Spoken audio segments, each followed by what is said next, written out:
Début de la mission le 6 février. Du neuf dans le monde informatique, Microsoft lance son nouveau système d'exploitation. Le système d'exploitation, c'est en quelque sorte le chef d'orchestre de l'ordinateur. Vista, c'est le nom de ce nouveau système. Il va équiper 95% des micro-ordinateurs du globe. Le lancement a eu lieu un peu partout, à l'Atomium entre autres. Luciano Arcangeli. C'est Bill Gates en personne qui a lancé officiellement la nouvelle plateforme d'exploitation Windows Vista. Un lancement mondial et une stratégie marketing implacable qui a pour but de lancer ce qu'il appelle la nouvelle ère digitale. Microsoft prétend que cette version de Windows est plus simple à utiliser, mieux sécurisée et plus conviviale. Vista sera incorporé aux nouveaux ordinateurs, une alliance entre constructeurs de PC et Microsoft qui devrait également relancer les achats d'ordinateurs. Car pour faire tourner Vista, il faut une machine performante équipée au minimum d'un processeur de 800 MHz. Que répondez-vous aux détracteurs de Microsoft qui disent que, encore une fois, Microsoft accroît sa position dominante sur le marché, Microsoft est partout et fait tout pour être partout? Je crois qu'effectivement, c'est le marché qui décide. On lance maintenant un nouveau produit qui, pour nous, est de nouveau à quelques années d'avance sur la concurrence. Aussi, ce qu'on aperçoit, c'est que le produit en soi, c'est important, mais aussi l'écosystème, en fait. On a tellement d'applications, tellement de PC, tellement d'autres hardware qu'on supporte. Et je crois que ça fait finalement aussi la force de Microsoft. En Belgique, Microsoft espère vendre 1 million d'exemplaires de Vista en 2007.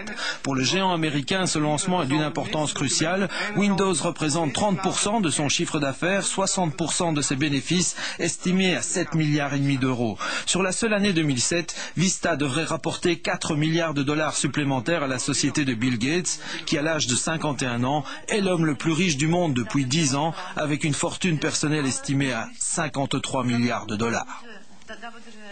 Microsoft maître du monde, ou y a-t-il un moyen de contourner ce système d'exploitation? Il y a un moyen, il y a ce qu'on appelle des alternatives comme Linux, un système d'exploitation mis gratuitement à la disposition des utilisateurs. Explication Pascal Bollekens. Cette petite entreprise de services informatiques ressemble à toutes les autres.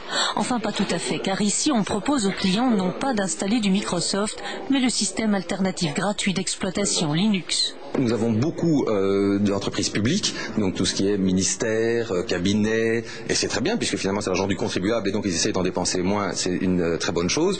De l'autre côté, toute une série d'entreprises, PME, mais même des très très grosses entreprises, qui simplement sont dirigées par des financiers et qui disent on veut bien payer du service, mais on veut surtout de la qualité, on veut de la sécurité, on veut de la pérennité et il y a moyen de l'avoir à un autre prix que simplement au prix des licences.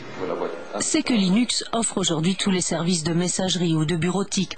On peut télécharger des logiciels libres comme ici OpenOffice pour faire du traitement de texte, des présentations ou des feuilles de calcul, le tout pour 0 €, 0 cents. Mais qu'en est-il de la qualité ?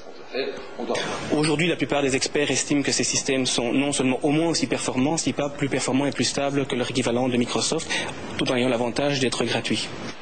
Partie des développeurs, Linux fait en tout cas son chemin parmi les altermondialistes, les étudiants et les administrations.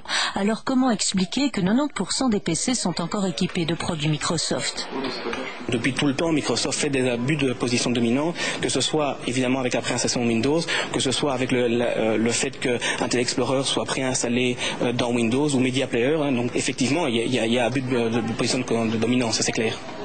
Alors, un clic alternatif ou clic très commercial de Microsoft, à vous de choisir finalement. On quitte le monde de l'informatique.